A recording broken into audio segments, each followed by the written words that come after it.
welcome to Destiny Massive Breakdowns, episode 292. I'm Legola Flash. And I'm Ill Physics, and we're here with another deep dive into Destiny 2. Yes, one last deep dive before Lightfall. I can't believe it, man. We're getting so close now. It's just 7 like days. a week away. Yeah. Oh my God. Oh man, I gotta brace myself for all the content creation extravaganza that's about to happen. Exactly. But also fun as a player. No, of course. I mean, it's gonna. There's a lot of great stuff coming up. Obviously, by what we've seen through the comms and the previews that they've given us. I'm definitely super excited. I actually pre-ordered it today, like literally today. Yeah, picked it up today. A little bit of that was procrastination. A little bit of that was like tentativeness about PvP. But yes, we have pulled the trigger, and Lightfall definitely in 7 days, and I'm pretty excited. At the very least, I'm pretty excited for the PvE side of things for sure. That's always super fun the first few weeks, and of course then we'll have the raid come up as well. So lots to do. And I said it the last time, even me being a PvP main, there's no way. I mean, I always am just in PvE for the first 2 to 3 weeks. I barely even touch PvP. So it should be a lot of fun, and I'm looking forward to it for sure. Man, I'm right there with you. And don't tell anyone, but I haven't pre-ordered yet either. I can't.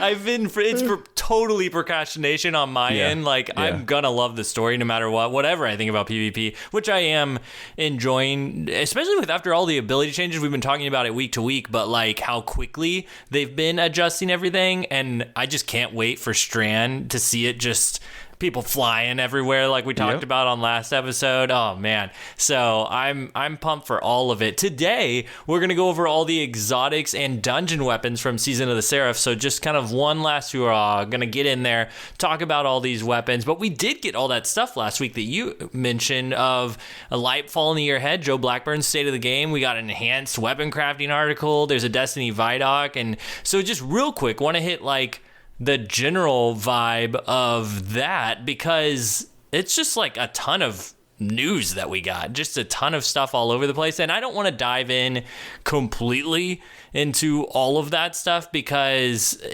me and Tony were talking about it pre-show. It's you can see all this stuff coming, but it's hard to talk about some of the nitty gritty of it on a podcast that's about explaining it all when we haven't even held it in our hands yet. So exactly. It's kind of a weird spot to be in. Last week was cool because we had all the aspects and fragments and just all this stuff that we could start build crafting in our minds. But this week, it's more of just a state of the game and this Vidoc basically to get everyone hyped. I saw so many people hit the pre-order button after that Vidoc came out, which for me, I thought it was cool, but the main takeaway for me was dang, how long does that Strand grapple last? He was hanging on that shit forever.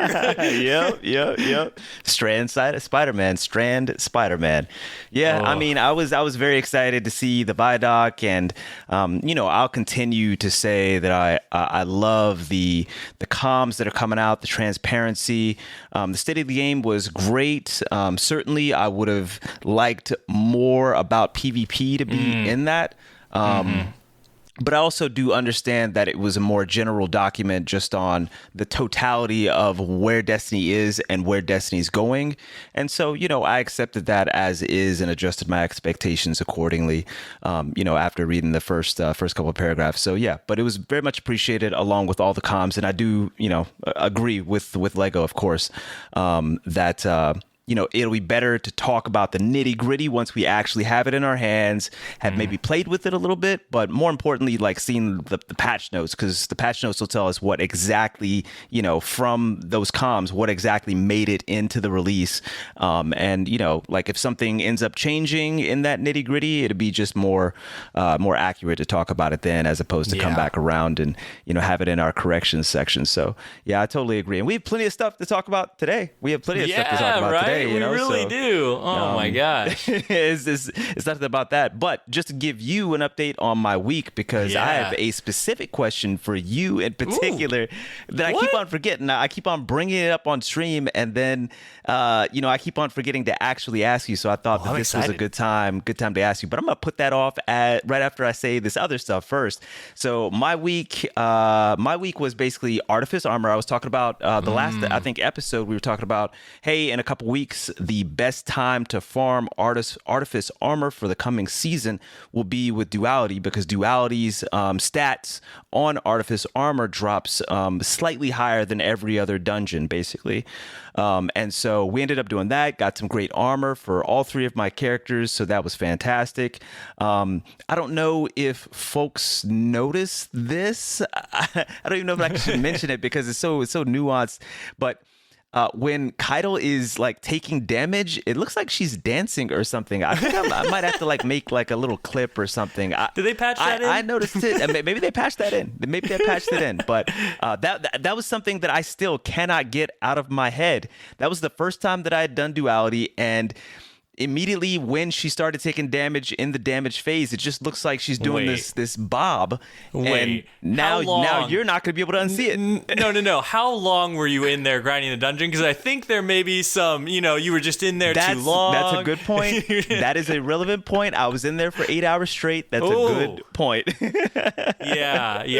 I'd be shutting my eyes. And that's what happened to me, actually. I'm not even kidding. When I was last wish grinding for my Tachyon Force that I wanted so bad, I had done it so many times all that week that I was like closing my eyes, going to sleep, and like, okay, we're about to, lock her down with the exotic grenade launcher, okay, and then do the next step. Oh wait, I'm not last wishing right now. Hold on. Yeah, so I might have been in there a little bit too long or whatnot, but finished up with that. Then we got back and playing PvP, of course, and I don't know how you feel about PvP right now. I've heard a similar sentiment from quite a few people. How do you feel about the connections in PvP right now? Because I have really been struggling with them. When I first started this season, or maybe even I think it might have been the halfway season point after they made those changes, so that was maybe a month ago or something like that, and it felt really good to me. And a lot of other people were telling me, I don't know what you're experiencing, Tony, but it does not feel good in their connections for me. And I heard that several times over. I saw that too, yeah. Yeah, and so then, things started to slowly degrade for my experience as well. And now, honestly, I can't even really play pubs right now, and even in private matches, it just seems like the latency is off. There's more desync between myself and other characters. So I don't really know what's going on, but that's something that's been kind of, So how do you, just a quick question. Do you what's your experience with that?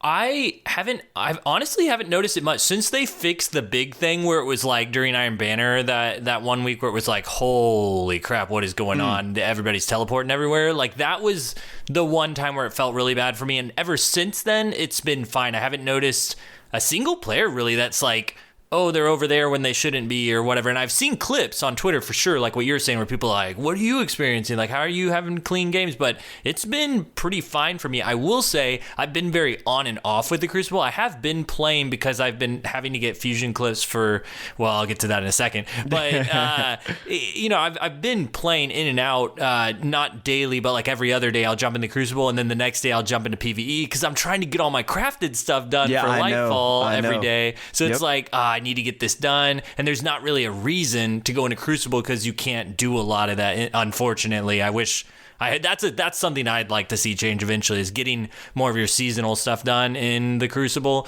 But I when I am in there to do all my testing and stuff, I don't notice that many problems, actually. It's been a pretty good time consistently for me since they fix that big the main problem issue in the background. Since the Bungie help, it actually talked about that quite a bit. Okay. Well, that's good to know. But shifting gears. So the question that I wanted to ask you is, brother, how am I going to craft this glaive? Oh, yes. Kelgarath. I forgot you were amped on it. I got it all leveled up. Leveled up.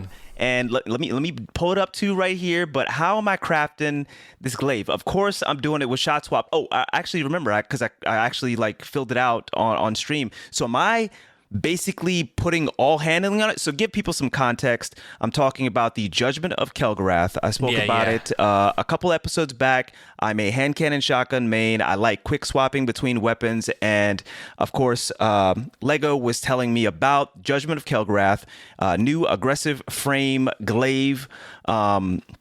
And it gets a magazine perk called, what was that perk called? Well, there's Swap Mag, which I Swap really Mag, like. that's it. I would for sure run that, and then I'd run Shot Swap. So they're very similar names, but Shot Swap is the one that I think you're going to love. And I think the one we've seen a lot, Cool Guy had a cool video about it. He's been hyping up Kelgarath, which I love to see because it is amazing. But Shot Swap is the one where Final Blows build and store charges which allow you to swap and stow this weapon at a faster rate, and that one is just so good. Swap Mag is a little bit, it's kind of like having it's kind of like having the quick access sling or something like that, like just a little bit more.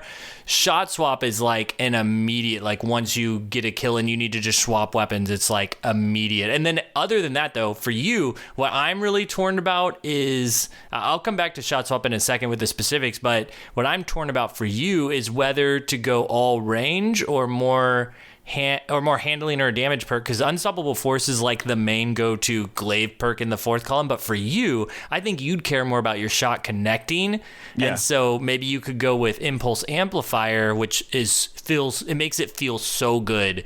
Just the projectile goes out and hits where you want it to, and then do something like. Are you thinking tempered ballistic truss? I was thinking ballistic tuning, because for the range. Yeah, for the range, and it doesn't affect your handling, because that's what's important for you is you want to have that handling, but you also want range. And I think that it affects your shield, but like you'll use the shield for a second and that's it. And that's how you should use it if you're using it for a swap type gun. So I think that's what I would do for you and then range or handling depending on what you think you need for the masterwork. That's tough. I actually don't know what I would do there. I would probably. Okay, that sounds like something that I would maybe like test out. Hey, does it swap like fast enough? I would probably choose range I'd probably choose handling by default, and then see how things connect. And if things aren't connecting, then I'll choose range. Okay. And then for the mod, would I then go and double down with quick access sling, or what do people usually even put on a mod for, a glaive? Oh, dude, freehand grip is amazing. Freehand grip? Yeah, because you don't aim down sights. It's just going to be basically the same whether you ADS or not. So you just hip fire. You just whip it out, hip fire it. Freehand grip's going to increase your accuracy and ready speed while firing from the hip. Like, it's perfect, man. It feels so good. I've never I ran targeting adjuster for like a little bit when I first started using a glaive when it first came out in Witch Queen, and then after that, just hip fire grip all the way. All right. So going back to shot swap real quick, just to clean that up, shot swap grants 100 ready stow and handling. So it's like just ready stow handling. That says 100. 2 stacks of shot swap, and is it one consumes 1 stack when ready or stowing? So do you get a stack for a precision hit? No. When you get a kill, so on a weapon kill, gotcha. you get 2 stacks, and so the way you would play it, and that's why I spec'd into handling on your build with like using swap mag and giving you impulse amplifier and letting you use your handling masterwork, like not taking away anything from your handling, because you'll need swap mag and some handling to get that first kill when you swap to it, or if you blint with it. But then if you swap to it and get the kill, then you got those 2 stacks, and you can immediately put it away and just save the second stack for whenever you need to whip it out again. Like you're using your hand cannon, you're in a duel, you just shoot someone once, and then you can just stat to the max, whip that thing out. Gotcha. Oh man, see, I'm telling you, every time we talk about this, sorry to take us off on a tangent here, folks. No, it's a good one. I like it. Every time we talk about this, I get more and more excited. I might be a glaive made in Lightfall. We shall see. Oh, I can't wait to see it, man. Dude, I wish you were with me when we were glaive flying. Glaive skating was so fun, man. It was so fast, but another time maybe. Yeah, I'll do it with Strand Spider-Man. It's all good. Oh, true. It's all good. True. It sounds like we're gonna have more and more options to be in the air anyway. So, yeah, that was much of my week, most definitely. That is one thing with glaives that I think you'll appreciate if you are flying around, and this is for everyone out there, that glaives have pretty much perfect in-air accuracy. But they don't have perfect aim assist. Like, you'll still get the aim assist, the aim assist penalties that come with the airborne effectiveness rating, but they have perfect accuracy. We've been using them that way for so long, and it feels so good using them from the air. The connections do feel kind of wonkier now than they did before, even though the shots are cleaner, if that makes any sense. It's so hard to config glaive information because they've changed so much over time. But they used to stick when they shouldn't, basically, and they used to not hit when they should. And now they do hit, but the projectile feels a little more wonky, a little slower. So that's why that impulse amplifier for you. God, I could talk about glaives forever. Yeah, I'm telling you, I'm pretty sure that every week that we come back, every couple weeks we come back and I have more and more experience with it, I'm just gonna be going off about something else, nuanced about it. I feel like I'm gonna fall in love. I swear. You're gonna make me swap back to it too. I'm like, I want to use a glaive again. It's so much fun to when somebody's shotgun resting you and you got that shield on me, you're like, oh yeah, come on, let's see exactly, it. Exactly. You think. I love it. But speaking of things I could talk about forever, that was my week. Is I spent all week, literally just all week, in front of a screen editing this all fusion rifle. Basically anything you could ever want to know my thoughts on for any fusion rifle. It's just me talking for an hour and 10 minutes about every single fusion rifle going into Lightfall. And I'm putting that video up tomorrow morning. So that'll be out by the time this episode's out. I'm really excited for that to finally get out there. So I'm not going to bump it any more than that, other than if you want to hear me talk about fusion rifles, there aren't any fusion rifles in the dungeon that we're going to talk about this week, but you can go and listen to that YouTube episode because it's going to be wild. Fantastic. I think we're all looking forward to it.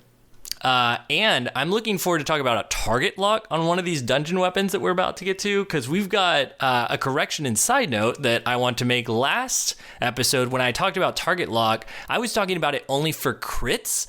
And thank you for correcting me in the Destiny Massive Discord that target lock also affects body shots. So target lock activates and does extra damage on body shots, which I think is insane, because that way, it deactivates in 0.2 seconds. So you need to be laying in those shots, and sometimes that's hard to do on a crit. So you could start aiming at the body and go up slightly and start getting those crits. As long as you're still hitting, target lock will activate for you. And a lot of times when target lock is activated and doing that extra damage, it lets you get away with a more forgiving TTK. It can be more of an adjusted accuracy than an optimal, because you're doing that extra damage. Definitely. So just kind of something to keep in mind as you use target lock on various weapons, that it activates on body shots. That's huge. So my recommendations remain the same. I loved it on Prologue Engagement, and I still recommend it on there over using it on Lobrock. But I know a lot of people love it on Lobrock for when it just malfunctions, activates out of nowhere, which it does do sometimes. It does, yeah. Well, I think it's always really fun with target lock too, because every time we come back, I feel like we have some sort of evolution of the explanation of what goes into target lock. It continues to be a really interesting perk. Yeah, it's a weird one. It took me a while to wrap my head around it. But before we get to the dungeon weapons, we want to thank some new Guardians for their generous support. We got Zugashi and Glenolf. Thank you for your pledge, and thanks to all the ongoing patrons for keeping the lights on. You make this show happen. And we also want to say thanks to our ongoing sponsor Guardians who give on a massive level every month. They are Bryce Aroni, Moonlight, Binary Wolf, Deacon, Black Hammer Tech, Shazzle, Askian Monk, This Moment, and Zen SoCal. Yep, and just remember that if you'd like to support the show, please visit DestinyMassiveBreakdowns.com and click on the link to Patreon. You'll get access to a members-only channel in the Discord, behind-the-scenes info, and input on the future of the show, plus access to our legendary annual Merc Drop. As a reminder, you can also earn a shout-out by leaving us a 5-star review on Apple Podcasts. Ratings are great, but the reviews really help us to spread the word and get more ears tuned in every week. Finally, thanks to the Destiny Massive Breakdowns editors, Nettie. I'm so sorry. We combined Autodidactos with Nettie. Nettie Smith and Autodidactos for their hard work on the show, and Podcast versus Enemies as well, the Destiny PvE show that explains it all. If you think we sound great, know that it's because of them. For real. I am so thankful. And also, I want to just emphasize that, leaving us a 5-star review. If you've enjoyed listening to Tony talk about hand cannons all the time and all the stuff that I do not understand, and all of his supreme wisdom on just all this stuff in the Crucible that I just cannot play at the level of, then please let us know. Leave us a review. We would love to hear your thoughts on us taking over this show for the time that Kit and Merc are gone in at Bungie and doing incredible things. We don't talk about them enough, and I think it's partially because I'm afraid to compare myself to the previous hosts of the show that were so incredible that they went to go work at Bungie. But seriously, another applause for them and Most everything definitely. that they did to build this place. But if you've enjoyed our time here, please go leave a review. It really would mean a lot to me and Tony as we're doing our best to bring you this stuff as it comes out and covering it all in Lightfall. I'm pumped. Yeah. Definitely get into the nitty gritty and try to give you guys a better show every time. Yeah. Have you noticed, Tony, how I throw my hands up every time I'm excited about something? I feel like I can't talk about Destiny without my hands going everywhere. Honestly, first of all, I like it because oftentimes I'm trying not to throw my hands up, like I naturally speak with my hands kind of going everywhere, so no, I like it. It's very relatable. So if you're feeling the chemistry, listening through your ears, just know it's going on in the physical space as well. True. Okay, let's get to these Spire the Watcher dungeon weapons. We're going to kick it off with the 7 Seraph Officer Revolver, and I am going to let Tony almost entirely take over on this one because this is the first thing that dropped for me from the dungeon, the first day that it came out, and I hate this thing so much. And I'm just going to end it there. I can't stand it. Tony, what do you think about it? Is there anything salvageable other than my thoughts? Man, I tell you what. Well, now you guys know Lego's thoughts, right?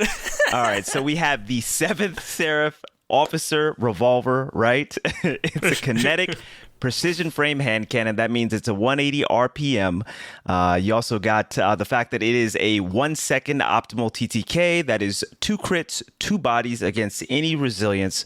Man, what do we even say about 180 hand cannons sometimes? Look, they're not in the worst spot, but they're not in the best spot either. I don't mind that they're niche, I guess that's what I'm trying to say. But it does require that, some base stats are in a certain degree of place. It requires that, the perks are able to kind of make up for some of the deficits in the actual archetype, or I should say subfamily. And so what I love, and I've said this before about 180 hand cannons, is conceptually building into what any weapon, building into what it's good at. And what 180 hand cannons in particular are good at, that always stands out to me, is airborne, right? Because the frame itself ends up having an intrinsic plus 25 AE built into the precision frame itself. So that, on top of the 18 airborne effectiveness that is natural or intrinsic to the actual, to that weapon, that weapon actually has 18 airborne effectiveness. And then if you end up throwing on Icarus Grip, you get up to a very easy 58 airborne effectiveness. You know, that's you're hitting shots in the air at that point. Then on top of that, if you end up having the combination of you've got air assault in the first column, right at the end, and you've also got perfect float on it as well. Air assault, if I remember correctly, gives you a plus 10 airborne effectiveness, just passive, right? Yeah. And then if you go beyond that, and you end up getting a kill, you end up getting an additional 30 airborne effectiveness, and there's stacks to it. So I mean, you can continue to you know, get those kills. You continue to get plus 30 airborne effectiveness.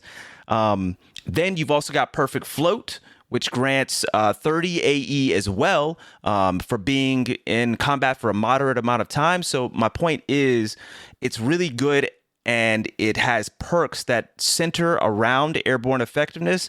And so I would probably build into that myself. But as far as like the gun itself, I'm coming back. I'm going to let you go. I'm going to let you bang. As far as the gun itself, I do also agree with you. Just looking at it, its stats are just not great. It's kind of like that fusion rifle that we talked about last week, you know, where it's just like, and I said, well, there's got to be a bottom. Well, this kind of seems like the bottom, you know.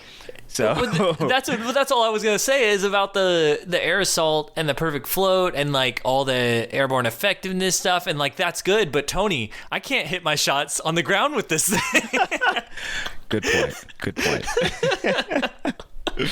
Oh man, I'm sorry for anyone who loves this. I'm gonna be so harsh on it. The lowest range stat of any hand cannon, right? Like 28. There's nothing lower than that in any frame. So I get that stability can be more important at times, but whenever I get a hand cannon like this, I'm like, I don't even know what to do with it, and I don't even know how you would use it in PvE either, because I'm thinking like, oh, it's probably a PvE gun, and I'm like, is it though? Like, what would I be doing with this? And so I think you're right. I think the in-air accuracy is what they're wanting us to lean into, and you know, maybe I'm wrong, and next week when Lightfall comes out, this is going to be the jam, and it's going to be awesome, but just for me right now, I'm like, man, somehow I doubt that. Somehow I doubt that, sir. Somehow I doubt that. So, I mean, I see that you had written down some notes with regards to high impact reserves. So it said interesting, but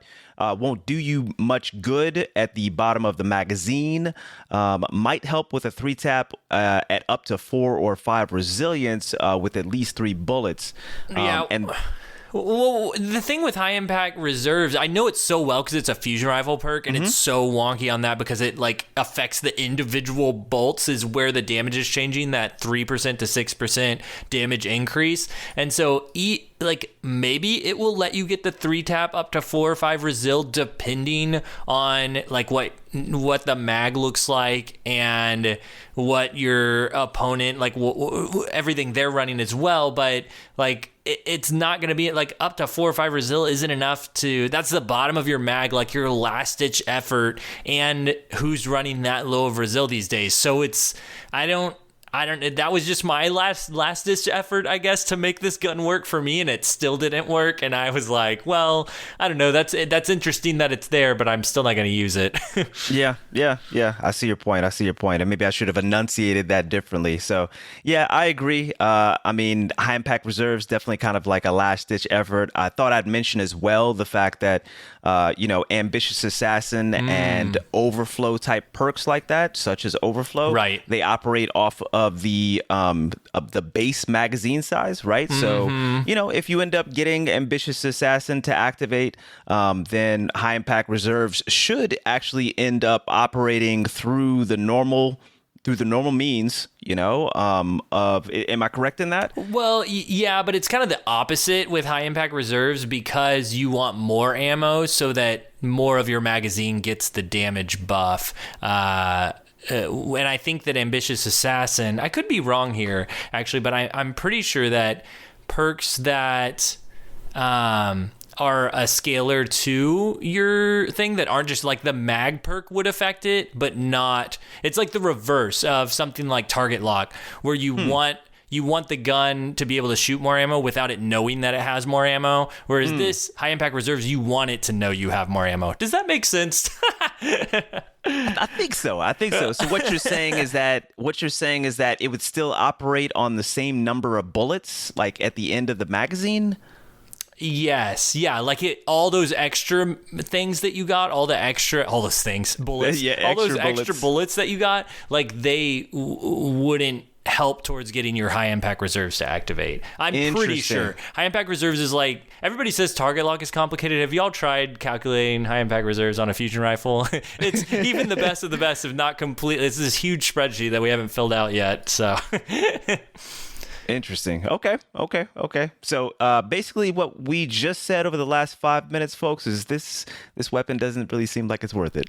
Yeah. Unless you're really hitting your shots in the air and you want to stack into airborne effectiveness. But I just think that there are better hand cannons, whether they be 180s or other subfamilies of hand cannon that would do that better for you. I do like your idea of the air assault perfect flow. Like, if you're going to use this weapon at all in the Crucible, I feel like you should go in for that. And like, I would probably even like max the stability out, because you're not going to have any range. I guess maybe you could run small bore to help a little bit with stability.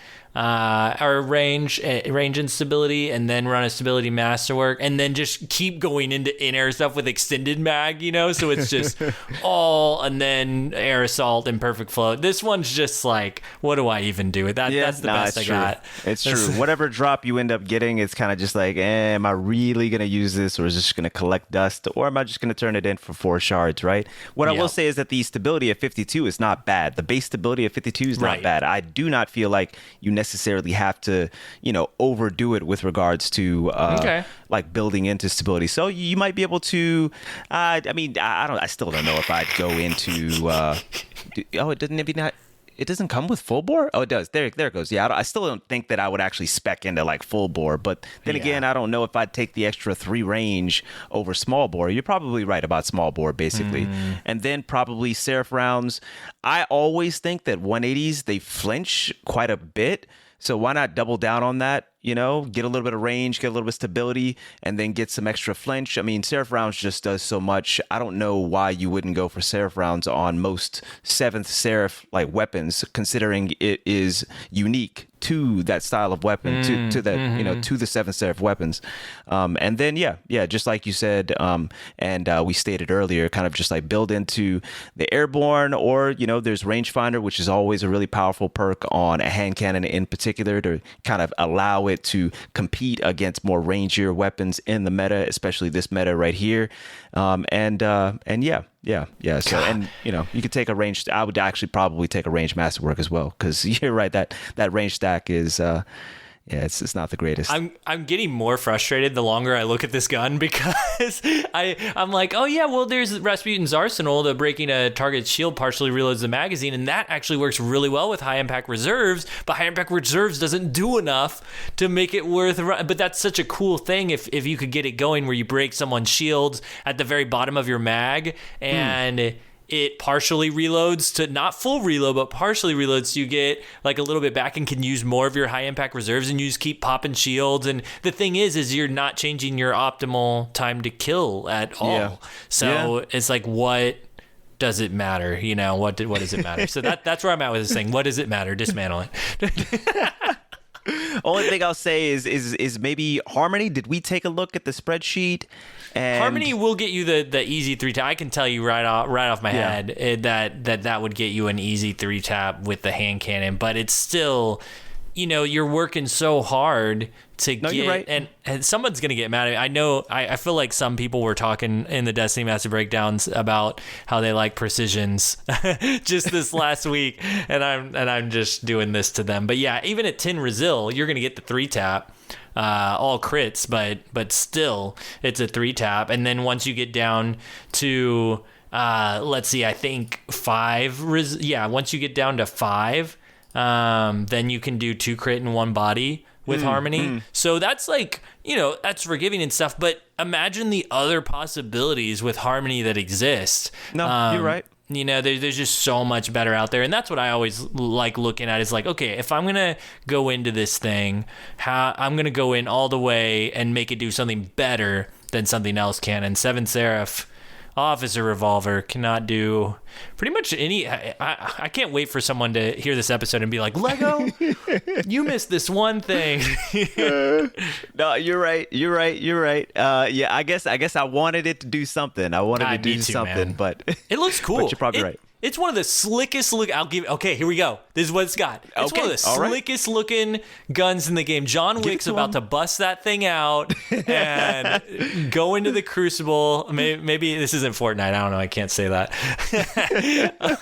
Okay, that's all I got. That's all I got for this one. Yeah, I guess to finish off, like for this one right here, like why would you choose this one over Crafting of Posterity? Mm-hmm. You know, from Deepstone Crypt. Why would you choose this one over Frontier's Cry, which I continue to rave about as a slept-on like hand cannon weapon just in general? Frontier's Cry is a banger in my opinion, because you can just get so much range. You've got great damage perks on the end of it that can end up actually reducing your TTK. And then, you've got the OG, of course, Not Forgotten, or Luna's Howl as well. Both are still very much viable just in the wider Crucible outside of light level enabled playlists such as Trials of Osiris, of course. So, at that point, why would you end up, going for this one? There's always got to be a bottom, people. Yeah. There's always got to be a bottom. Even compared to the seasonal, you've got, more range, more stability, and more aim assist and more handling on the seasonal hand cannon that you can craft, the Aikilos one, because and I feel like people probably even get these mixed up because this is the Seven Seraph one, but you've also got the Aikilos one that was much easier to get. You don't have to go to a dungeon; you just craft it from your seasonal activity stuff you're doing, and then you got it craftable and you can get it exactly the way you want, whereas the dungeon drops can be frustrating to get the roll you want. So just something to think about is maybe check out the Aikilos one if you were interested in a similar vibe. Yeah, most definitely. And just a quick reminder as well, the 180 hand cannons are certain, they're not in the worst state, but they are niche. And I do feel like, it's not even just a feeling. Objectively, some are definitely better and more viable in the Crucible than others. Yeah.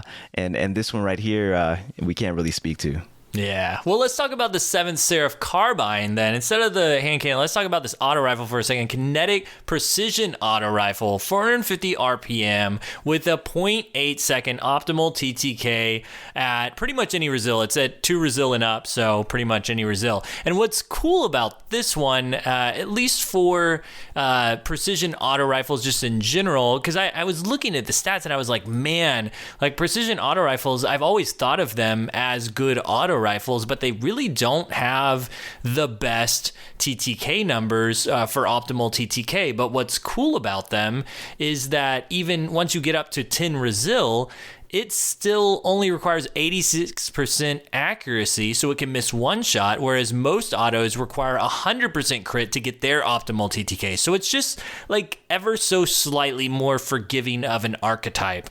Unfortunately, the Seven Seraph Carbine also has the lowest stability and aim assist out of all those precision auto rifles. So not the best in terms of that. All the other stats are pretty average compared to the other precisions out there, but just that stability and the aim assist were things that really stood out for me, because those are things that I would look for on an auto rifle. Yeah, and also keep in mind, though, that autos in general did recently get that buff to body shot TTK and an increase to the effects of the stability stat on recoil reduction. So we talked about the fact that this one has like the lowest stability and aim assist out of all precisions, but specifically the lowest stability. And it did end up getting an increase to the effects of the stability stat on recoil reduction by about 20% at the high end. So they did make them feel a little bit better, along with just, other autos in particular. Now, speaking to what you were talking about with regards to the forgiveness, of this particular frame, we were talking about it in the pre-show a little bit, the fact that it most likely received that based off of that buff specifically to precision frames. I think it might have been back in like October or something that a TWAB came out, but precision frames in particular got a precision crit damage multiplier from 1.5 times to 1.55 times. So that took the headshot, the crit damage from 30 to the head to 31 to the head. And, small changes like that, can definitely, that definitely translates to that forgiveness. So, I think it was a smart change, from Bungie. And I've used both this and a couple of other 450s right now. Yeah. And I would say definitely they feel really good. They feel really good. Let me ask you then, before I get into even the perks, like, what does this one feel like to you, the 7 Seraph Carbine? Because I really want to try this one out, but it just hasn't dropped for me from the dungeon. Like, I've analyzed all the stats and everything, but what does it feel like? So what does it feel like? I like it. I've always liked this particular auto rifle, but just 450 auto rifles in particular, they're precision frames, so they have a recoil pattern that is more quote unquote predictably vertical. The forgiveness because I used a couple 450s, including this one literally last week. I do actually feel the difference in the forgiveness. It feels really good. It feels like really clean to get a kill. It didn't seem as you definitely have to be in range, and I definitely think you should still like stack into or build into stability, but they felt really good. They felt really good, and especially they did seem to feel a little bit better since the last time that I used them. But that's been like probably like 6 months ago. But I really enjoyed it basically, and I used it for probably like half a stream. So nice. It was it was definitely hitting. It was definitely hitting. Auto rifles, I've said it before. Auto rifles feel really good right now. They feel really good. They don't feel overly dominant outside of maybe Lodbrok C. I told you that Lodbrok C goes crazy. It goes crazy. Like that actually feels like I could take that into comp and put in some work. But auto rifles in general, they don't feel like heavily dominant in the meta, but they do feel really good and something that you could take into quick play or even comp. Have a good time with it, have a good time at the very least. Well, I'm wondering if there's something on this gun that could take it up to that Lodbrok level, because we got target lock here, which I got a lot of feedback that, hey, if you liked, if you didn't dig target lock on Lodbrok, but you liked it on the prolonged engagement SMG, you need to try it out on 7 Seraph Carbine because it feels the best on that. And so I was checking it out, and lo and behold, it will kill in 0.67 seconds up to 9 Resil with target lock, which was pretty amazing that it takes away just that one extra bullet that you need when you have that target lock active. Normally at 0.8 second kill at that resilience level, and so it just makes it just that much more faster in that resilience range. So it's only like, I think it's 2 Resil to, or basically up to 9 Resil, you're gonna get that one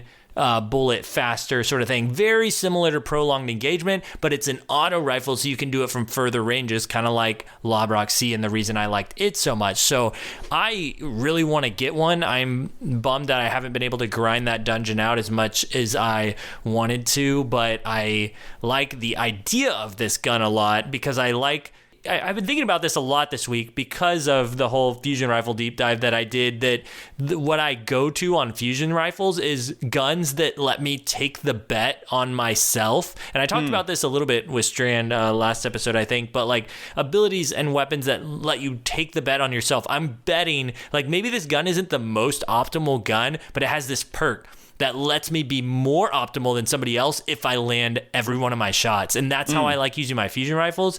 And so that's kind of how I see this gun being really awesome, is having target lock, getting that 0.67 second TTK at further distances than an SMG would, and compared to other auto rifles, that is feeling really nice. You also mentioned something else that I really liked, and that was that it's a precision, and so it has that more predictable recoil pattern. It already has that 74 recoil direction stat, so it's like I feel good about not investing into extended barrels or chamber compensator or something like that, and you can just go for small bore right off the bat to get the best optimal like increase in stats, +7 stability, +7 range. And then I would probably go for Seraph rounds on this one for the I don't see how why you gotta use Seraph rounds. Gotta use Seraph rounds. Yep. Armor piercing rounds plus ricochet rounds plus the flinch increase from high cal, 3-in-1 plus great 10 overall stat boost, +3 range, +7 stability. That's so good. And then I'd go dynamic sway and target lock. And you got me thinking, though, I had a range masterwork listed down is what I would go to on the masterwork, but maybe I should go stability. We just talked about how they're encouraging us to go for higher stability, and then you were talking about how you would probably go for higher stability. I'm like, I would probably like to go for higher stability too, even with dynamic sway, even with small bore, Seraph rounds, all getting an equal amount to everything. I don't know. It would probably feel nice to have that extra stability. Yeah, and I'm in agreement with you. Yeah, I like stability on the masterwork. Honestly, if it wasn't stability, it'd probably be handling. I'm trying to run up on somebody with this thing. This is, for me personally, this is not I'm trying to, ping somebody from halfway across the map or even the outer range of like mid range, I'm trying to like slide up on somebody, and yes, some good stability on that, but I don't need a lot of range on this particular one. This one just feels really good for me personally to use and to shoot. I like the animation. I like the audio cue for it. So I'm really just trying to get in somebody's face with it. I'm right there with you with regards to dynamic sway. I don't think I'd pick anything else in that category, to be honest. But if I didn't choose target lock, even though I'm right there with you with target lock, then I think the last thing I'll say about this weapon is that you've got options. You could either rock with target lock or you could rock with consistency perks, and you could it would still be like fantastic. You could rock with the moving target. You could go with the rangefinder for obvious reasons. And you've also got elemental capacitor, which I've continued to talk about is like an underrated S tier perk, because that means that you could just equip, it's either going to synergize with the subclass in some way that you already have selected, or you can select the subclass specifically for the benefits that that elemental capacitor give you for that subclass, right? And so, for example, if you ended up choosing or just happened to be on Void, then you'll end up getting that +20 stability that comes from an elemental capacitor, right? And then solar, reload, like arc handling. Arc handling is beautiful, but so on and so forth. You've also got Swash there as well, as far as like another damage perk, but target lock, I do agree with you, but you've got options if you just want some additional consistency out of it on the end there. So yeah, awesome. Well, I think that cleans it up for that one. It's funny, as I'm looking at this and you start talking about elemental capacitor, I'm like, oh yeah, Strand's coming. Elemental capacitor is going to boost your airborne effectiveness number, and I'm like, wait, I have that on a ton of fusion rifles, and right now I hate using fusion rifles in the air, but if I'm using a Strand, got elemental capacitor, I might need to take a second look at that perk on fusion rifles, because I don't really need stability on fusion rifles, and I got quick charge for handling. So, but for now, yeah, we'll see. Okay, well, now we got Terminus Horizon. I'll just let you take this one. All right. So we got Terminus Horizon, which is, of course, from the dungeon. Arc to high impact frame machine gun, which means it's a 360 RPM, 0.67 second optimal TTK against all resiliences, right? Yeah. So it's a little slow on the TTK for a machine gun, but it's a little bit more forgiving as well at 3 crits and 2 bodies. So that's 5 shots, right? 5 shots, 3 kits. I should say, I said all resilience, but they just changed that recently. For up to 5 resil, it only takes 4 crits. That's right. We were just talking about that pre-show, because it's really interesting that they let it get to that point where it's just the 4 shots, but then again, it's like 5 resil. That's just, who's going to be running 5 resil? Like, yes, Tony is, actually. Yeah, there you go. I was about to say it. Baby, we back. Hunter boosters, we back. We just rocking that low resale value, 10 mobility, 10 recovery, and I don't know. I just gloss over resilience at this point. I'm gonna die, man. Let's go. I usually look at it as 10 too, but I just wanted to point that out because they just talked about it in their last update that it's gonna be a 0.5 second TTK now once all the bullets connect. So just something to remember if they're running 5 resil or below. Cool. Thank you for the reminder. Yeah. So on top of that, this weapon has relatively decent aim assist and recoil direction for a high impact machine gun. Now, some notes that I have for this one before we get over to Lego's role is just like a couple points. Cascade point and target lock are both on this weapon, and they sound cool kind of like on paper, but with limited ammo that you actually get to pick up in PvP, they're not really worth it in my opinion. But nonetheless, those were the ones. Like, I always have to keep in mind that we get limited ammo on machine guns. I come from that hammerhead era, that Forsaken era, whatnot, when machine guns were really strong, and when you were able to, I feel like, definitely pick up more ammo at the very least if you were running like scavengers and things like that. But yeah, in my opinion, probably not the most worth it, simply because of the fact that they would probably require a little bit more on the pickup, a little bit more on the mag. Now, that being said, something I always want to remind folks of with regards to picking up ammo bricks or picking up ammo from the wall, keep in mind that if you have backup mag as the mod, or you have something like extended mag on the actual weapon itself, you actually end up picking up more ammo from the wall. So I actually ended up, before this, when we were in the pre-show, I went into the game and made sure of this, but you pick up 24 in the mag off the wall in PvP by default. But extended mag, you end up picking 21 off the wall. 21 base. Off the wall base with no backup mag, no extended mag. If you have backup mag on, just backup mag, you end up picking up 24. But if you end up having backup mag plus extended mag, so you equip backup mag as the mod and you have extended mag on the actual weapon itself, you end up picking up 29 off the wall. So backup mag or extended mag by themselves, you end up picking up an additional 3 bullets. But if you end up having them both, then you end up picking up an additional 8 bullets from the wall. And, considering the fact that you only need 5 for the optimal, or 4 if it's less than 5 resilience, you said, or up to 5 resilience, up to 5 resilience, that could make somewhat of a difference. So always just a reminder, just in general, that equip backup mag or equip extended mag on your machine gun in the Crucible. Just pick up more ammo off the wall. Yeah, I need that reminder because I never do it, but I also never run a machine gun in the cruise. I just feel like it's too risky. That's a good point. If you're doing it, if you're playing quick play especially, and you're going just to rack up the kills and you need that ammo to last, not a bad idea, especially if there's a lot of hunters in the lobby and you can floor crit them. Hey, baby, we ain't doing resilience no more, baby. It's back. We got to rock that 10 mobility now with the changes.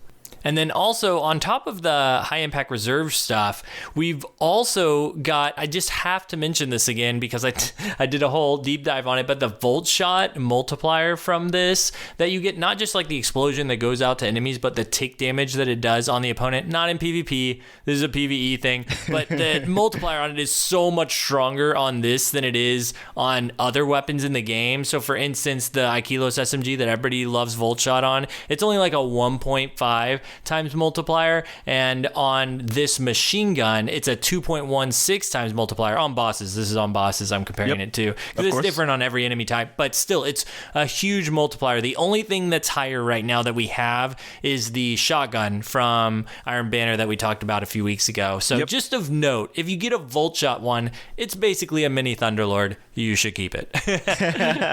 And honestly, like, because you keep on kind of reinforcing that, is the reason why I'm keeping these weapons. I was on stream with Gnora's Axe. That's what it is, right? Gnora's Axe. That's the one that gets volt shot. I was on stream and they were just like, Tony, why are you keeping that weapon? And I'm just like, because I'm friends with Lego. And Lego told me to keep this weapon right here. He told me to keep this exact weapon with volt shot on it, specifically because it has the highest like multiplier for volt shot on bosses. And, you know, obviously there's certain metas where slug shotguns are great against bosses in PvE. We've already lived through one of those metas right around like Deepstone Crypt time. So totally. So yeah, it's a great reminder with regards to both shotguns and machine guns in particular.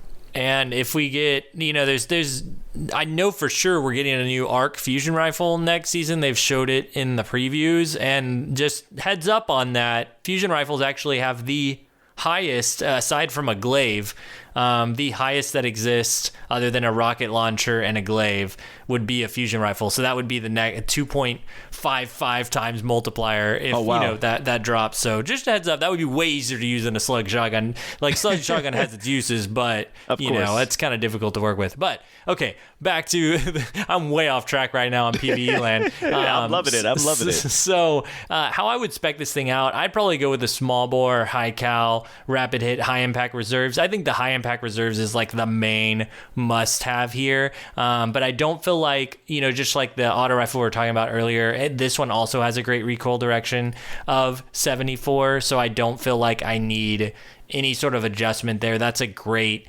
recoil direction. I don't need chambered, extended arrowhead. Just give me as much of a boost to range and stability as I can get with small bore. And then probably a range masterwork. I know that leaves my stability at 32 overall and range 86, but if I'm just going for these quick shots in the Crucible, it's not like this is how I prefer to use it on controller. I know maybe mouse and keyboard might want a little bit more stability than that.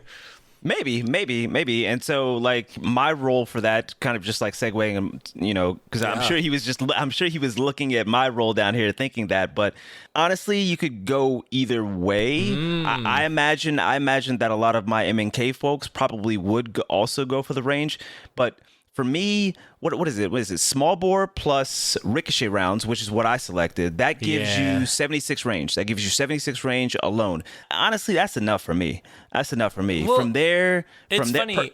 What's up? I just want to interrupt because I think the choice between high cal and ricochet is so interesting because a lot of times I'm with you with the extra stats, but then I think about when I use a machine gun in the Crucible, and so many times I die after I get one shot on them because they're using something that's just as fast. Like an SMG can kill just as fast as this thing, you know, if they're running 10 Resil. And so it's like, I want them to be flinched off the shot. And so my reasoning for going into high cal is purely please God, let me survive in this scenario.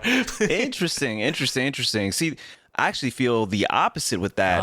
Okay. Any machine gun I come up against, like I'm a hand cannon man, right? The first two shots I land. The last one I always get flinched off of. Always. It doesn't matter what they're using, whether it be like high cal, ricochet, whatever else. It's just something weird about that. And it's kind of similar with regards to like SMGs too. Like I can hit the first two shots, but man, once they're like pinging you, it's really difficult for me to hit that last one. So I don't know if anybody else like kind of has that experience or not, but I have never felt personally, I feel the opposite. Like with a machine gun, I feel like I'm Judge Dredd in there. I don't know. That's a boomer reference. I don't know what. That's a boomer. I don't know. This could be a good, you know, difference between PC and console feel too. I think because machine guns have always been very different on mouse and keyboard than they are in controller. So gotcha. Just something to keep in mind too. Sorry, I interrupted your role. Small bore and ricochet rounds. It's all good. I'm just glad I got the Judge Dredd reference in there. Honestly. Yeah. So rapid hit from there. I don't really see anything else honestly in that category that I would rock with besides rapid hit in the Crucible. I'm trying to hit those four heads against those hunters out there, those squishy hunters. And then you've got the of course the high impact reserve that you referenced. I don't really see much else there other than if you're going to rock in PvE, of course, I'd pick up that Volt Shock just for the novelty of it. But, you know, I mentioned earlier, you know, with regards to like Cascade Point, Target Lock, they look good on paper, but there's just not enough ammo floating around in the Crucible for those to really be as impactful. So just make that consistency, you know, with those 21 to 29 bullets, that consistency as high as possible, and then just keep it moving. Yeah.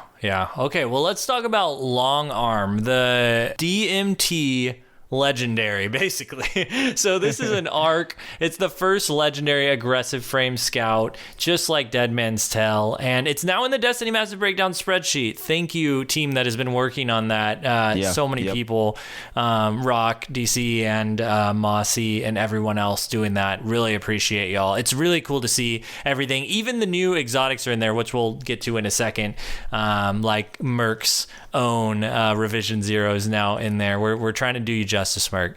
But long arm, 120 RPM, 1 second optimal TTK against all Resil. So that's a pretty long optimal TTK, but it's pretty forgiving. 3 Resil and up, you need 2 crit and 1 body, so you don't even need all crit. But the stats, though, are pretty average between everything. There's nothing that really stands out, and it really stands between a precision and the high impact stats. If you look at all the stats together, it kind of falls in between those two archetypes.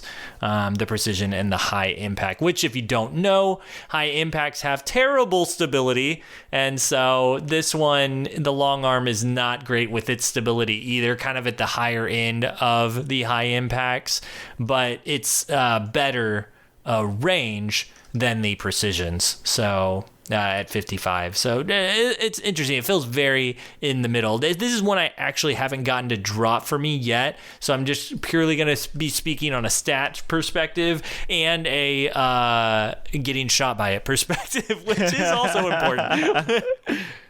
And then after all that, we've got, I think what stands out to me the most on this thing is the high impact reserves again, because it could take that 2 crit, 1 body over to 1 crit and 2 body, just depending on the roll. I think it could be up to 8 Resil, depending on how deep you are in the mag and the way high Resil is working on this gun. It could get you that 1 crit 2 body up to around 8 Resil, which would help a lot, because that makes this super, super forgiving. That's over 50% of your shots being body shots, which feels pretty great when you got that long optimal TTK. I know that the perk, the intrinsic perk, that text balance stock, is wanting you to hit fire and then ADS to get your increases to handling, reload speed, and movement speed, but I personally feel like I'm always going to be ADSing this thing. I am just not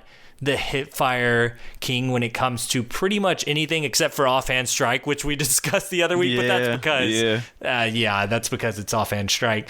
But other than that, I feel like I'm going to be ADSing this thing, and I feel like there is a combo here that I really like of under pressure and high impact reserves, where I'm getting that extra damage as I get lower, and I'm getting 30% more stability and up to minus 50% accuracy cone size. So I feel like there's some potential there when you add those two things together, and I feel like how I would spec this thing out is going almost all range in some of the columns, like with accurized and with the range masterwork, but then maybe for the barrel going with something like small bore. The recoil direction is not great by any means, but once you throw on a counterbalance mod, it becomes 87, so I'd save any recoil direction fixes just for that, and that's pretty much how I would spec it out, and how I'd use it too, for anyone curious how someone who doesn't use high impact scouts would use it. Yeah, and I agree with that, especially about the recoil direction. Personally, I mean, it's a precision weapon, right?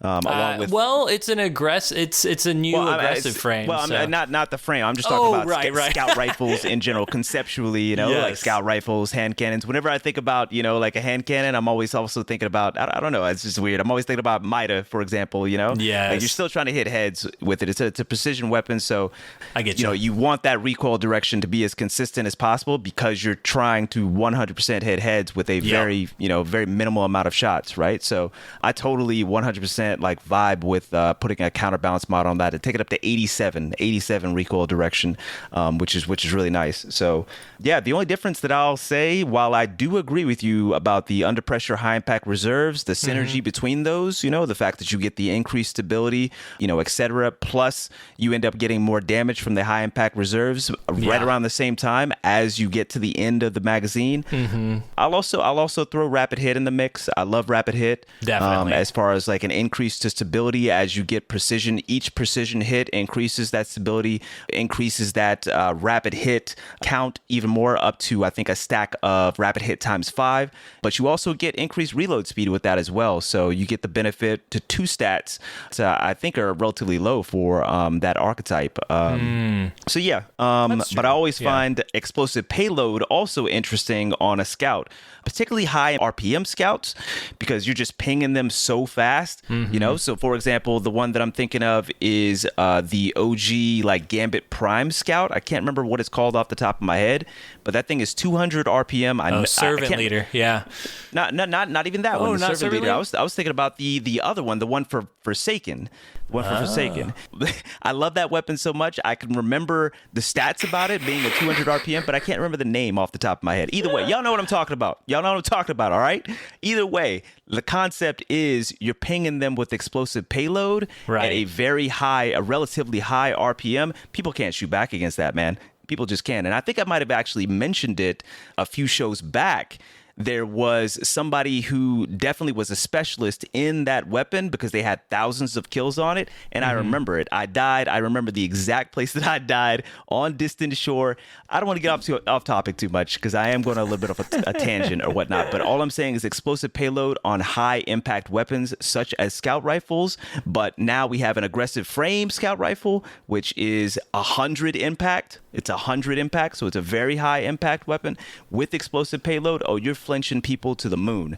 So as far as PvP and how flinch works and how impactful it is right now, and how EP, explosive payload in particular, is becoming more impactful. You just see it more because we got Rose to drop now, right? I see a lot of slide shot, at least on PC. I see a lot of slide shot EP roles that folks are using, and those things are doing work. I would imagine that explosive payload on this one would actually do some good damage as well. So. Next up, we got Wilder Flight, the Void first ever double fire grenade launcher. Very strange weapon, actually. I did not expect this to drop when we first, I think it was like one of the first weapons actually that I got from the dungeon. 100 RPM, which is slightly faster than other energy grenade launchers, with about 39 impact damage and 72 blast damage, but it shoots 2, so it's like double that, and then total 222 damage if both direct impact, which still will do the one hit kill, but it's like really hard to hit those two, and they go from a distance sometimes, and it's just a weird gun. Like when I first use it, all the rolls that I have are nothing that I want on this gun, because I feel like you're not going to want to use this thing just to direct impact somebody. Instead, every time I use this gun, I'm using it more for one thing in particular, and that is blinding grenades. I just feel like that is the one and only reason you would ever use this thing. Blinding grenades, and I say this as somebody not who has blinding grenades. I have 2 rolls of this, but I don't have blinding grenades yet, but I do have is experience playing against somebody with blinding grenades. And I swear with this thing, it was like they couldn't miss because the 2 projectiles come out. They just have to hit near you, one of them, and then you're blinded, and then they just move in on you with their primary and demolish you, and then they've got more ammo to do it again. It felt very oppressive, and grenade launchers already feel oppressive, but this was more frustrating to play against than getting one shot with a normal breach grenade launcher. So I feel like this weapon could be really powerful with the right roll, and the right roll could basically just mean having blinding nades. Well, you said it. I mean, I'll go ahead and go over the roll that you had just said was quick launch for the max velocity and plus 15 handling, blinding, auto loading, and disruption break. Yeah. And number one, I was asking my community what they would want on it. Everybody pretty much said the exact same roll. Oh, really? Like okay. That roll right there. So it's consistent with everything that I've seen. But the way that I think of this weapon is it's kind of like having proximity plus blinding nades. In the way that in the way let me cook here. I know it sounds weird, but let me cook. Proximity gives you that forgiveness, right? And 2 shots out of this grenade launcher also gives you kind of like conceptually like a similar level of forgiveness, because you only got to land 1, right? Right. And yes. And then you have the blinding, so I can see why it's oppressive is what I'm trying to say. Yes. Because you get that extra consistency. I guess the downside to using blinding nades originally, like in PvP, is that it didn't have proximity, right? Proximity just makes it, or even spike nades. Spike nades increases that radius. That's what gives it the forgiveness. Yeah. Proximity gives it forgiveness via the fact that you just have to get close to them and it just automatically explodes around them, right? Conceptually. And this weapon right here, you get 2 for the price of 1 as far as what comes out of the barrel, and only one of those need to land in the radius necessary for the blinding effect to take effect. So I could see why you thought it was oppressive, because it sounds kind of crazy in that regard. I really want one now. I've never really had a grenade launcher that I was like, I want one of those for PvP specifically. Like, it's just not really my jam. But this role with blinding and the 2, like the forgiveness of 2, like you were just talking about, it just felt like maybe they were just really good. Maybe that's all it was. But I felt like whenever I used it, I would hit near them, but it wasn't near enough damage to do anything worthwhile, because I didn't have the role that was going to give them a debuff where they didn't have, the ability to fight back as well. And so, I recommend to the blinding and auto loading. And we didn't even talk about disruption break yet, how you break their shields and then you can use your primary for stronger damage against them.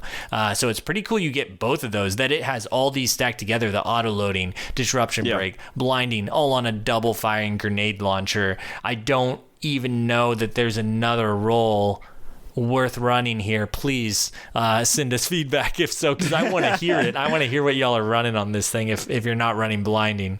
It's true. There could definitely be something else there, but that's the one that not only stood out to me when I was looking at it initially, but again, the one that just repeatedly folks just kept on coming back. Yo, Tony, this is the role right here. This is the role, like my friend has this right here and it's crazy. And so you said we didn't even talk about Disruption Break, but Disruption Break just is underrated in the Is it underrated? I'd say maybe slightly underrated. Yeah. Slightly underrated in the Crucible. The biggest thing that's underrated about this that we talked about in the pre-show is the time with which it lasts. Yeah. Right? That's the big thing. So again, Disruption Break is on Elemental, Barrier, or Guardian Shield. So we're talking about Guardian Shields here, obviously. It weakens the enemy, increasing kinetic damage dealt by 50% for 5.5 seconds. Mm-hmm. And what I referenced when we were talking a little earlier was the fact that I saw this video from somebody on Twitter, and they were just like, man, how did I just hit for like 120 with my hand cannon and like two-tap this Guardian? Can somebody just explain what's going on? And somebody down in the comments was just like, they probably got hit by Disruption Break, but it lasts for 5.5 seconds. So they probably healed off of their recovery and then were just running around downstairs because it was on Widow's Court right below the stairs, and you just happen to tap him up right there and you hit him and you didn't know what happened. So it was most likely Disruption Break. Yeah. So I think the most underrated thing about Disruption Break as far as a perk is the fact that it just lasts so long. And even if you end up dying to that Guardian, they are highly susceptible to damage by your teammate for a fairly long amount of time. 5.5 seconds is a good amount of time to be, extra susceptible to kinetic damage. Yeah. And next up, we got Liminal Vigil, which I'll let you take this one, Tony. I feel like I feel like you just got a roll, didn't you? Or are you looking for a roll? I did. And I'll pull that up. Actually, I can't even pull that up right now, so I'm not even going off on a tangent because I'm not on that PC. But nonetheless, I did get a roll, and specifically, it was with Desperado. But I'll let you rock with that after I give some details about the roll. About the weapon itself. So Liminal Vigil, which is the Stasis sidearm. It's an aggressive burst sidearm. That means it's a 2-burst sidearm, 325 RPM, it goes for a 0.73 second optimal TTK against any resilience. That's 2.5 bursts. So it's still a 2 burst sidearm. It just takes 2.5 bursts in order to get that optimal TTK, right? Language, yeah. Yeah, language.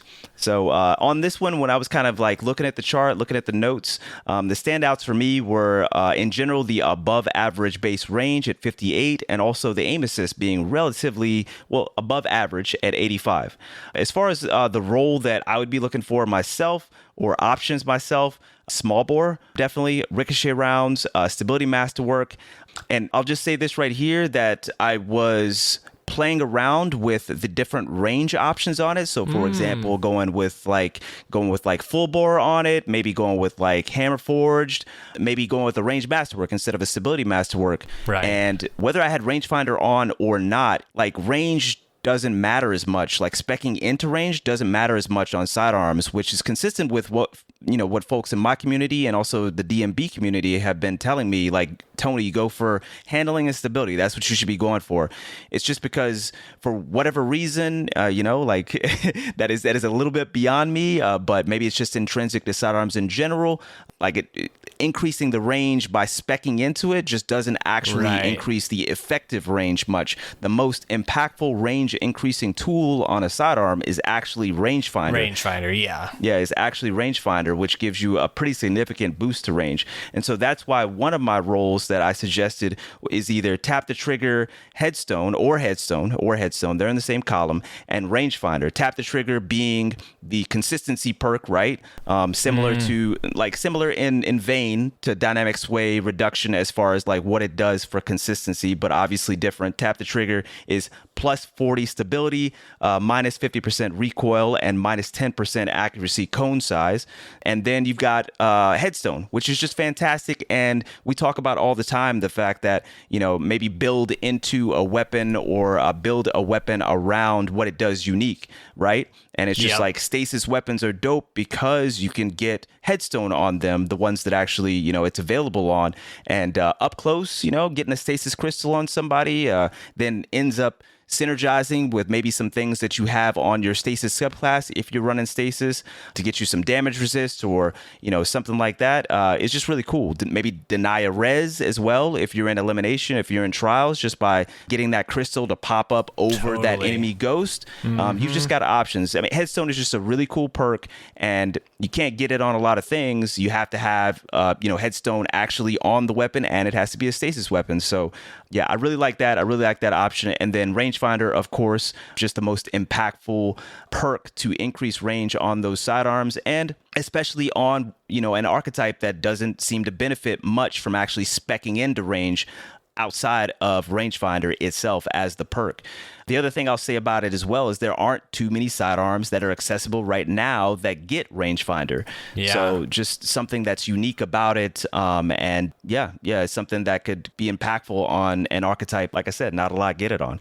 The other role, I'm pretty sure on this archetype, I don't think any of the 2 burst sidearms can get rangefinder, which is pretty interesting. Like sidearms, yes, it's like great to grab rangefinder on it in general, but I think this is the only 2 burst. Someone can correct me if I'm wrong out there. No, you're right. Running through them, and I don't think, at least for sure, not any of the current ones, because I've looked pretty heavily into empirical evidence and forgiveness, which are 2 that I like a lot. So I'm really curious because this perk tree is just stacked. Like you said, tap the trigger, headstone, rangefinder, desperado. Like there's so much good stuff here. Most definitely. And you're right. I don't know. I had a note and I completely missed the note myself. I did check ahead of time. It's the only accessible 2-burst rangefinder sidearm. So yeah, something else that's very unique about this particular weapon itself. Pretty cool.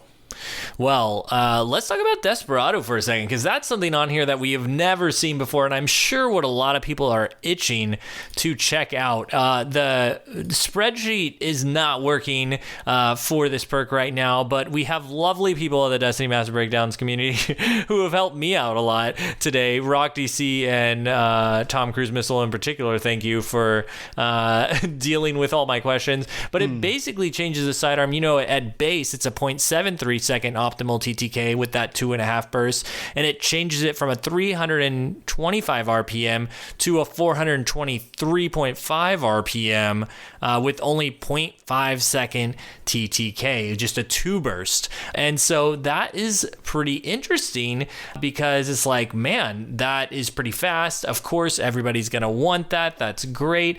But then, who I was talking to in Discord, Tom Cruise Missile, was like, hey, also, though, empirical evidence has Adagio and Encore, which proc at the same time when you get a kill. And Adagio, while it gives it a slower shot, only lets you have to shoot 2 shots to kill up to 9 Resil with 2 crit, 2 body. If it's above that, then it's 3 crit and 1 body, but it's still just a 2 burst, as opposed to having to hit the 3 burst with, or 2.5 burst with Desperado. It's still a fast time to kill, 0.57 seconds, but Adagio takes it to 0.56 seconds. So slightly faster, and you only have to fire twice, as opposed to Desperado still having to fire 2.5 times. So that was just an interesting thing that I hadn't thought about before. And empirical evidence is craftable, so it's like, if I'm looking for that super fast time to kill after I get a kill, why not go for Adagio?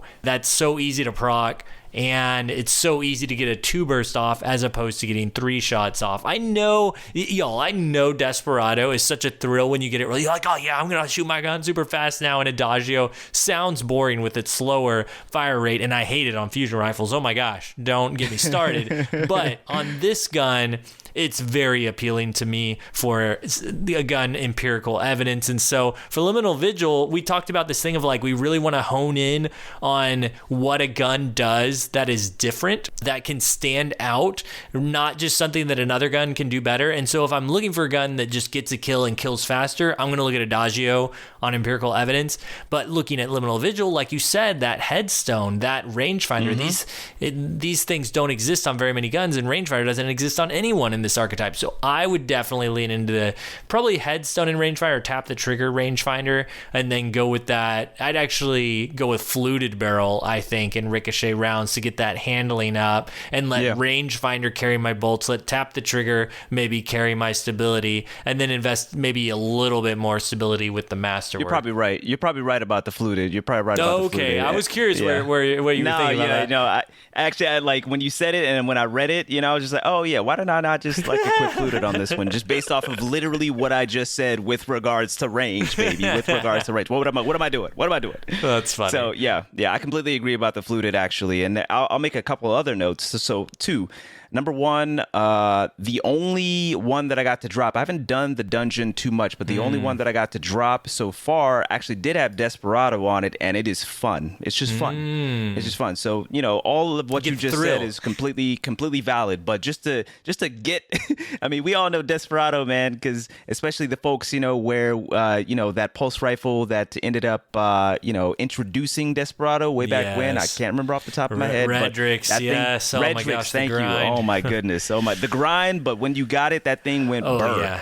Oh my goodness. And so it's a similar feel with this weapon right here. I know Desperado's changed a little bit, but nonetheless, it's a similar feel. You get that first kill, you reload, Desperado procs, and it's just like, it's fun. It feels really good, and it's fun, It may not be quite as impactful or strong as Adagio, but it's fun, and it does have an impact. It does actually improve the efficacy of the gun to a degree. So one other thing that I'll mention as well is tunnel vision, right?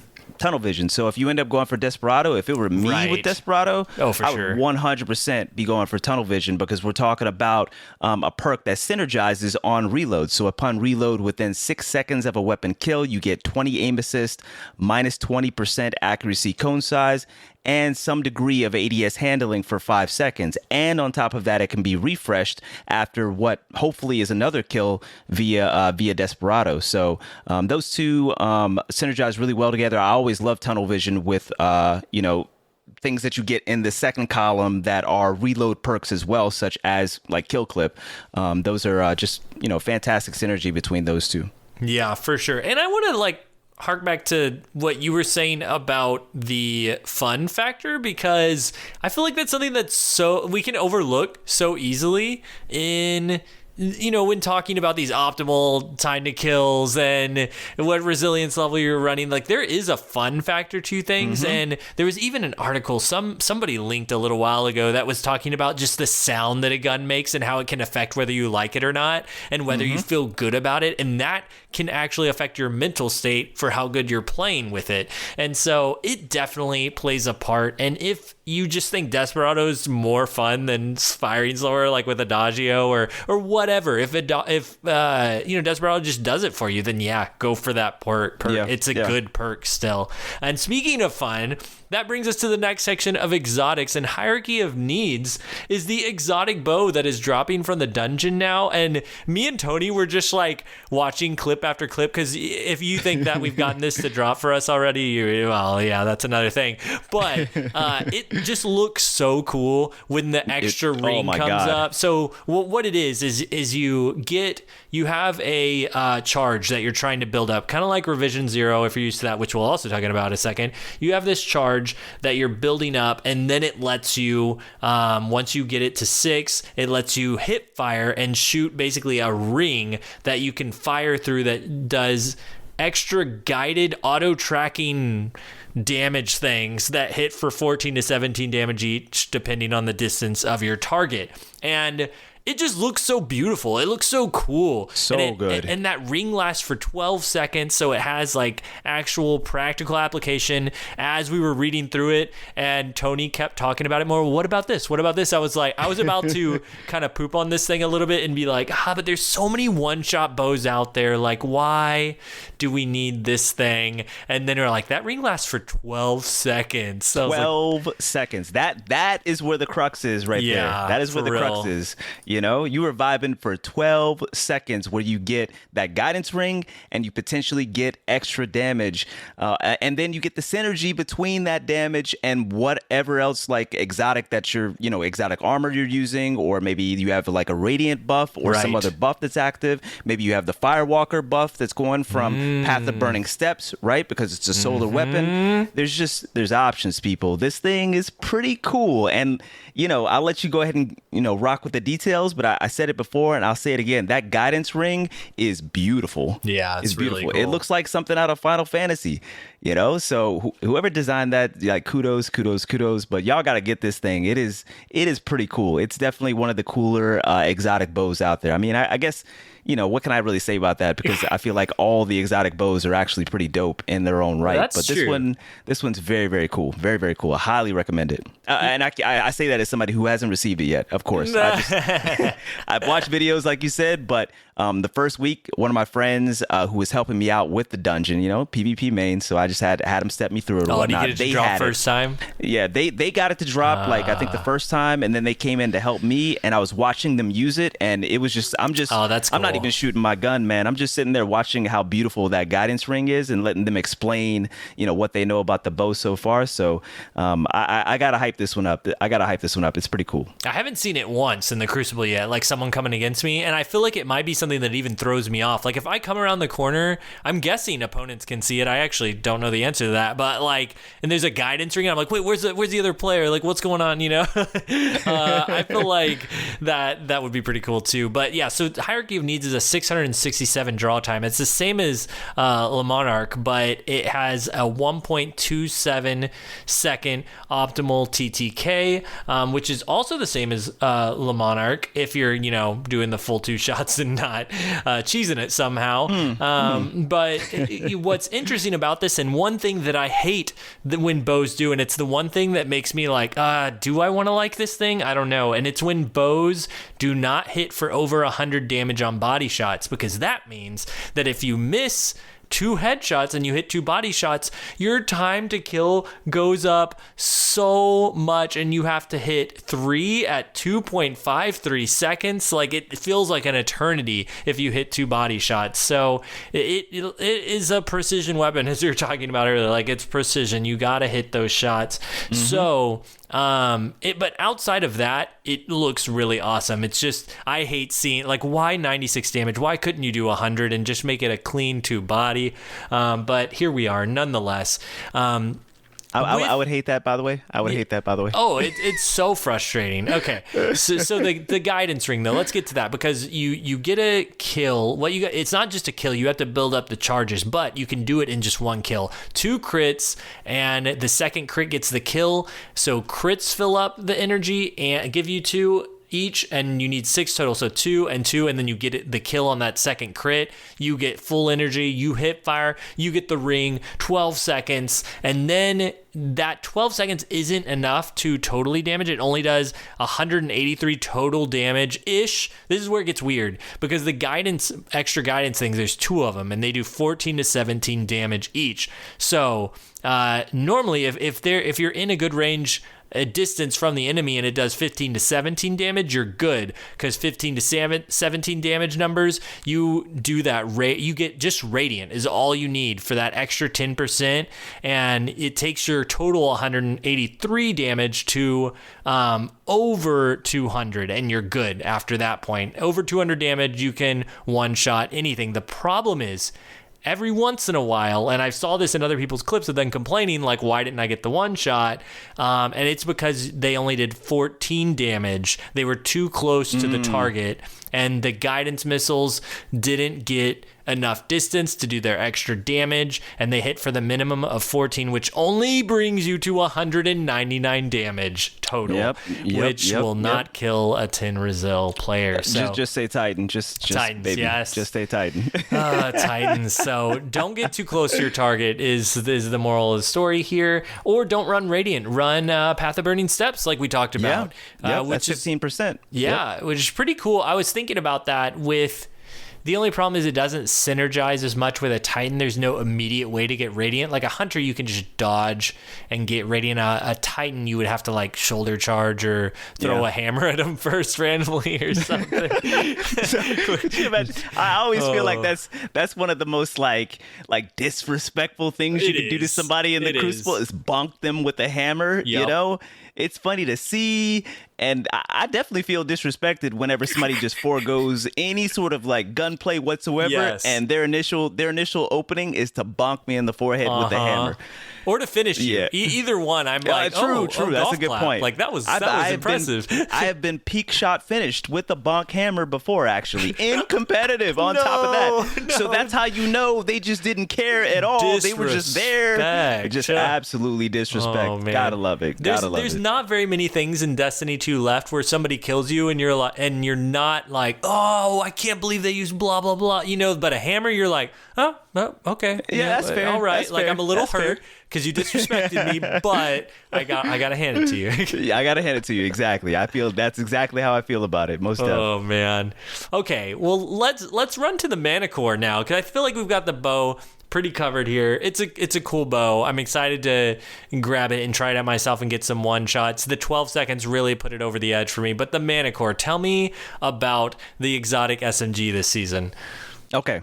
So exotic SMG this season. I'm going to segue for a second.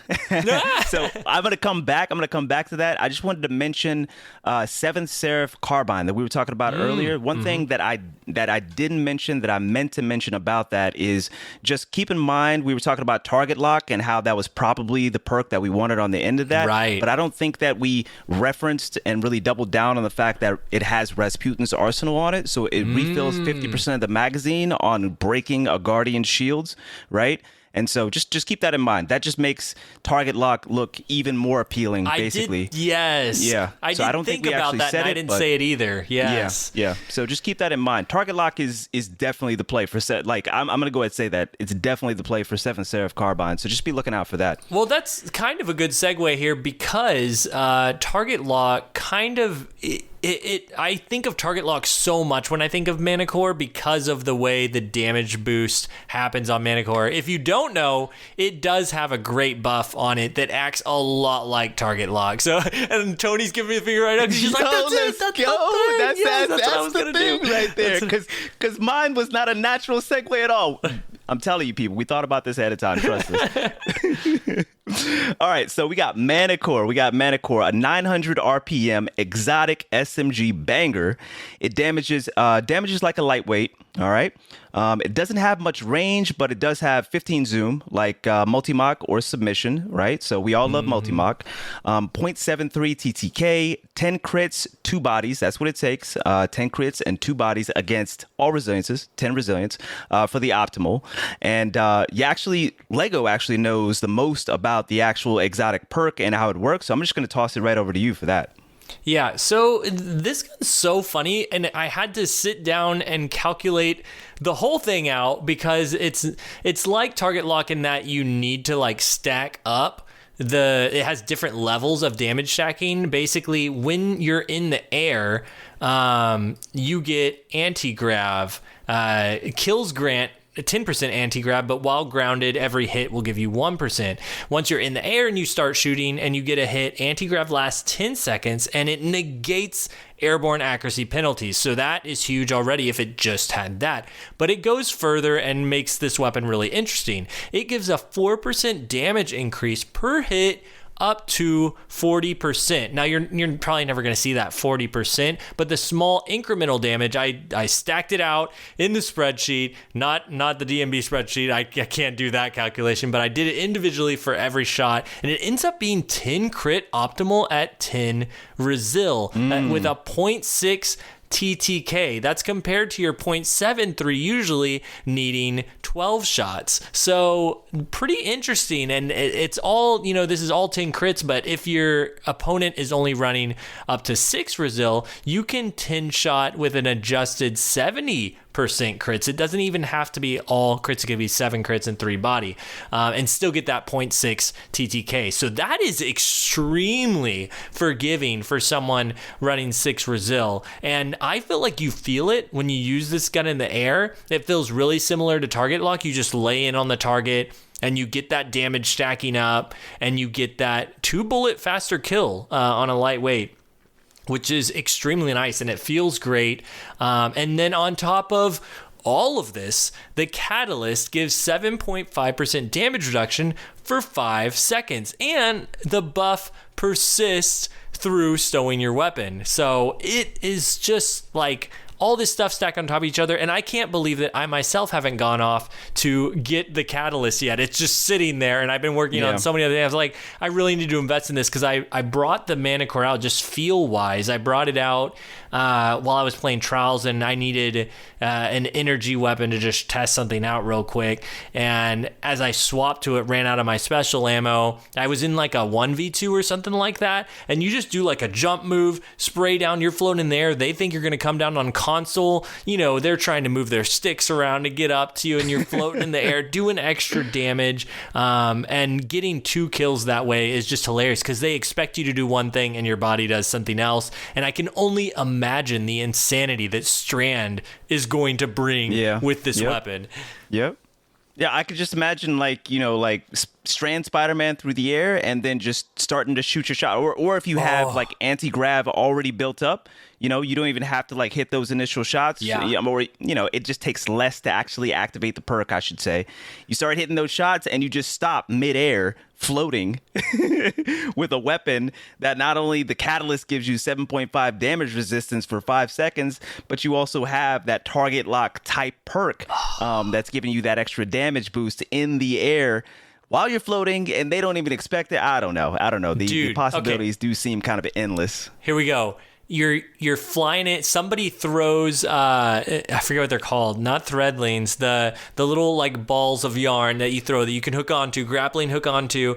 You get your free grappling hook onto that because you can do those unlimited. You do that, and then you let go with the velocity, pull out Manticore. You're laying into somebody, drive-by style, just flying by, taking the velocity. Because you're probably still like actually traveling. Yeah. Drive by. That's a good way to think about it. Maybe you could keep the velocity. I don't know. We'll have to see how it works, but I feel like you'll be able to keep the velocity because you can use movement while using this ability. So you keep it going, and then you could strand yourself to the opponent or to another area and do like, you could do a full circle around the person, with this gun and get 77.5% damage reduction. Damage resistance, yeah. And do damage the extra reduction. damage, and you're building up extra anti-grav stuff as you're laying in. Like, dude, this might be the Manticore, first gun. It might be the thing. Yeah, it might. You're right. It might be the thing, actually.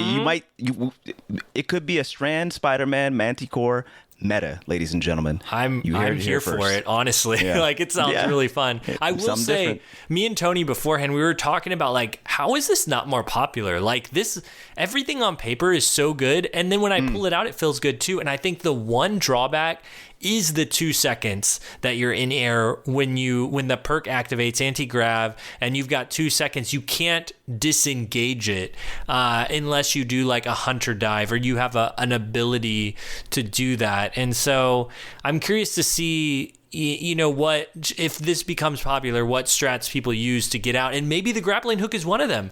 You're stuck in the animation, you use a grappling hook to get out real fast. God, man, now I might go back to a hunter. I was telling people I'm gonna main Titan because I'm excited about the suspend stuff, but this has got me wanting to go back to hunter so that I could dive bomb. You always got to come back, baby. Always got to come back. Come back for the 2 resilience banger, all right? I guess, like, for me, like, if I was thinking about it, because you pointed out the fact that, okay, if I'm trying to get out of the air, I'm going to have to use some sort of like movement ability to do that, such as like a shadow dive, for example, right? And so if you end up running stasis, so this is the question that I have, and I'm just mentioning it, I don't know if it happens or not. I don't know whether the damage resist, the 7.5 damage resist while in the air stacks with something like Chain of... Whisper of Chains. Whisper of Chains, which is on stasis. You get damage resistance from being next to stasis crystals. So I'm thinking I'm on, Shadow Dive, Stasis Hunter. I throw my nade for the Glacier nade. I'm next to stasis crystals. I'm getting, the 5% off of that, the 5% damage reduction, damage resist off of that. And then I hop in the air. I'm not sure if they stack or not. But then I also have the option for Shadow Dive. I don't know. I'm just thinking about the play style that you can kind of like, build around it. And on top of that, you can Shadow Dive right into the crystals if you need some additional damage. I don't know. We're just build crafting, baby. We're just build crafting. I'm excited to see more people use this thing, honestly. I agree. Because,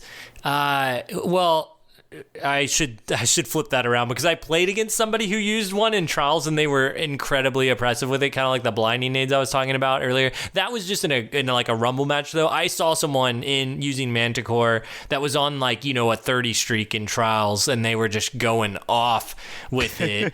And it was something to see. And once I got a feel for like, okay, here's where the strength of this thing lies. And this is for any airborne thing, I think, and we'll see a lot of this in Strand, I'm guessing, is when you've got aggressive teammates from the ground that are pushing with shotguns, and you got someone in the air with an SMG like this that's super accurate. That is hard to play against, because you're thinking like, oh, I'm gonna watch for the guy in the air. I can see him like on radar, he's in the air this direction, but then people are pushing you dead on with a shotgun. How do you fight both at the same time? How do you coordinate that? That's where the power lays, I think. I think you nailed it like right on the head, honestly. And that reminds me of some of my friends who are some tourney players from like year one. They would do the exact same thing. Like they would push all together, like through the mid door outside, burnout. They would push all together. One person with Stompy Hunter would just be up in the air. Ooh, sure, conceptually you're thinking, and I might even like aim up there, my aim is, drawn up there initially, but it doesn't matter. 2 people are down the bottom and they're also trying to ping you. It just doesn't matter, the negative of being in the air and being easy to shoot out of the air doesn't matter when you've got, you're right, like 2 Titans or just 2 teammates that are down bottom that are just team shooting you in a coordinated fashion. And I really do think that that's where the strength of like at least competitive, airborne play lies. This just giving me flashbacks to Glaive flying again. I had it nailed down, man, where I would fly on that map, just fly out into the center, and our buddy Wilson, who's a sniper, would lane up on the stairs, and I'd be flying out them, and so everybody would look up, and I can't tell you how many times that I didn't even get to get the kill because he just sniped him in the face right there because I was flying 1,000 miles per hour. Yeah, that was broken. Okay, I need to stop dreaming about that.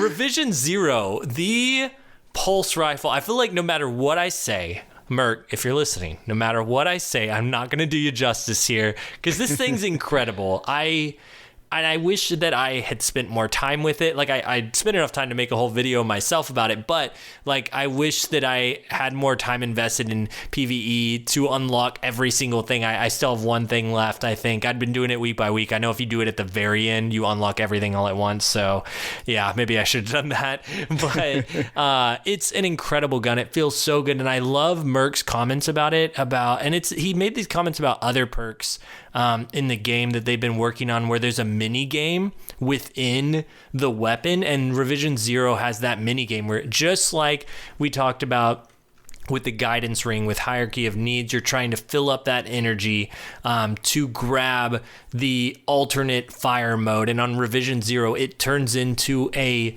just hip fire to the T accurate sniper bullet, which is so like reminiscent of Halo sniping. I think it really nods to that, and it feels so cool. We talked about the fun factor earlier. I can see why Merc is so proud of this thing and why he feels like he got the test models back from everything. He's like, oh, they just nailed it. It's like they really did. Like you play around with it, you get that perk to proc, and you pull out that sniper mode that is just so accurate from the hip. It's not completely perfect, at least not in the air. I use it in the air a lot. It's so accurate in the air because I think it relies on that pulse rifle model rather than it being like a sniper rifle in the alternate fire mode. But for those who don't know what I'm talking about, which I don't know how you would listen to this podcast and not have Revision Zero yet, but it is a 450 RPM 4-burst pulse that has an alternate 300 RPM 2-burst pulse mode that has an alternate on top of all of that to turn it into a sniper rifle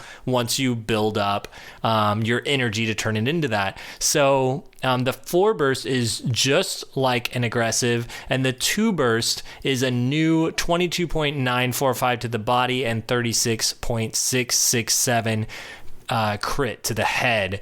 And I think it's going to be really divisive on who prefers what, even though we got the spreadsheet numbers for these now, and I was really surprised to see that the 2-burst was quite a bit slower at 10 against Tin Razil at 0.93 second time to kill, and the 4-burst was a 0.77 second time to kill. The 2-burst was a little bit more lenient with only 83% crits required, 5 crit and 1 body. But the 4-burst, of course, you need to hit all 8 shots from the 2 4-bursts to get that 2-burst kill and that optimal TTK.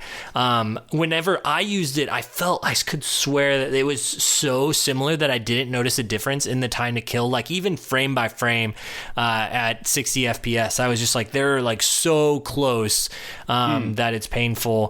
But I am not the speed tester. I leave that in other people's hands. I do not go frame by frame as well as other people do. But they feel very, very similar to me. I just love the 2-burst so much more. I cannot believe how much I enjoy having that compared to Graviton Lance, which is also a 2-burst. It's nothing like Graviton Lance. Graviton Lance is a completely different RPM, and even though it's the same damage, 23 to the body and 37 to the head, it doesn't shoot as fast as the Revision Zero does. And I think that's one of the things that immediately stands out. It's like, oh, this 2-burst feels nice, and it feels tight and good, even at the base version of the gun, to me anyway. I really like the 2-burst a lot. Okay. Yeah, I don't have as much experience with this one. I recently picked it up because I was like, man, I really got to finish this like seasonal storyline, and my folks were just like, they were guiding me through it or whatnot, and they did actually end up giving me the tip of how to get the catalyst and like making sure that you go through the mission, once you got all the 4 requirements, instead of doing it like one at a time and doing the mission each time. So blessed to them or whatnot. So I'm gonna defer to you. I can only say what it feels like to be killed by it. That's the only real feel that I can and it seems it's definitely strong in practiced hands. I mean, the folks that I see that, I'm just like, man, that was fast, and they just keep on knocking me out. They've got thousands of kills on that, so it does seem like people, have got some good practice with it. People really enjoy the weapon, like they love the weapon. We've talked about it before about how there are certain weapons that people use that are really, really good or really competitive, and maybe they don't necessarily like the weapon, but they feel like they have to use it in order to be and to maintain, to maintain competitiveness. But this weapon right here is definitely one of those ones where I feel like people actually just straight up love it. Love it. The people that use it, that specialize in it, love it. And, I'm just really excited for Merc in that regard. But it feels, it doesn't feel oppressive, I guess is what I'm trying to say. But it does feel like it's highly competitive against somebody like me that's trying to roll up on him with a hand cannon shot. Well, it doesn't. I wouldn't say that it like flinches me crazy or anything like that. If people are hitting their shots with it, I just feel like it has a good TTK on it, and I do feel like it's. People enjoy it. People enjoy it. It has that fun factor. And like you said, it's competitive, which I think is a good place for a pulse rifle to be. And it has so many options, which is one of the first exotics to be able to really flesh it out in a way that is cool. You can even get slick draw on it, which I don't recommend, but it is possible. if you just really need handling. But I'm actually going to recommend, I say recommend. I'm so different when it comes to pulse rifles that I feel like people are going to look at this and be like, what are you doing, Lego? But I invest so much in range and stability and making sure my recoil direction is right, because I just want those shots to hit, and I don't care as much about handling. So I'm kind of going to tank the handling a bit and go with chamber compensator. That way I can bring that recoil direction up to 95, which is just excellent, and boost my stability a little bit, because I feel like the stability and range both help. I don't really want to sacrifice on either of them, so I'm also going to go for ricochet rounds, and just that alone, ricochet rounds alone is going to take me in the 2 burst up to 100 range, which is great. I love working with that high range.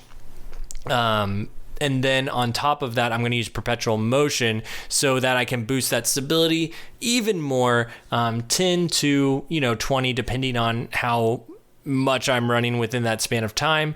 And then I'll use hand laid stock for even more stability. So that way, the way I have this spec'd out here, I ran with chamber compensator because you don't have the option of counterbalance. Can't rely on that. All of this spec'd out in full gives me 100 range, and if perpetual motion is at ×2, 100 stability as well. So 100 range, 100 stability. I don't care that my handling is 30. Like, I'm going to hit my shots. I got 95 recoil direction. It's just a pulse rifle, and the little bit that I don't have, like I said, I don't have everything unlocked for it, but I have some of the columns unlocked, and just pushing that range and stability feels super, super nice on this thing. And I can't express how much I love the 2 burst option and the sniper mode. Of course, I feel like that's just such a given. I'm not talking about it that much. Of course. But that mini game is what I live for in Destiny. So I love this thing. And honestly, I don't think that your role, because I haven't played with it much. I just haven't, but I have looked at, the details and the options on the weapon on D2 Foundry, of course. And I agree with you conceptually about this weapon and how you would spec it out. I do. You know why is the comparison that I can make with a weapon that I do have quite a bit of experience on, and that's Sacred Providence, which is an aggressive burst pulse rifle. Yeah. That one's from Garden of Salvation, and I've talked about it a little bit before here, but the one that is my favorite role has very little handling, and it's spec'd mostly into, it has rapid hit and head seeker on it. So it's about consistency. It has a lot of range on it, like it's super rangy. It has a decent amount of stability, but rapid hit ends up making up for that. My point is, I'm right on the same page with you with regards to, look, if we got a weapon that is can 2 burst to the head, for example, that's what Sacred Providence is doing, then I'm going to try to spec into as much as possible just getting that 2 burst to hit, because that's the benefit of that gun, is to just get that really low TTK, or that optimal TTK, I guess you could say, on that weapon. And just get that 2 burst to the head as consistently as possible. And that was working really well back then with Sacred Providence. So I can just imagine, how it works well here with this weapon that is craftable if you end up speccing into, similar concepts. So I'm with you. Yeah, I will say I'm just not a fan of the 4 burst. I don't know what it is. I just don't jam with the archetype as much.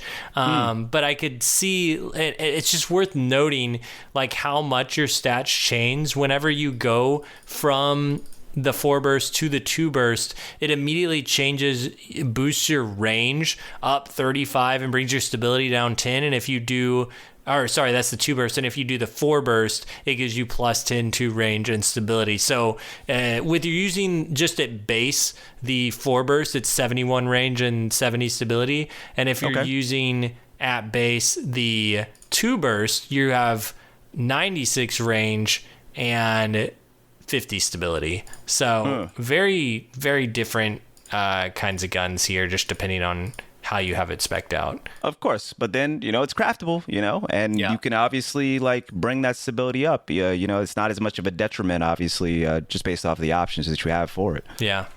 Well, I think that about sums it up for Season of the Seraph for the whole season, except for this one thing. True. This one thing I wanted to just mention, kind of like the feel good moment with regards to this weapon too. The feel good moment for me personally was seeing Mercules' clips on Twitter. Yes, That's got to be, that was like the feel good moment of the week for me when I saw that and how much fun he was having in the Crucible. Using that weapon that he had designed, I don't know, man, that did something to me. That was the feel-good moment for sure for that week. So big ups to Merc. Bless, you designed a fantastic weapon, and I'm glad that you're getting some good time with it and enjoying it as well, brother. Yeah.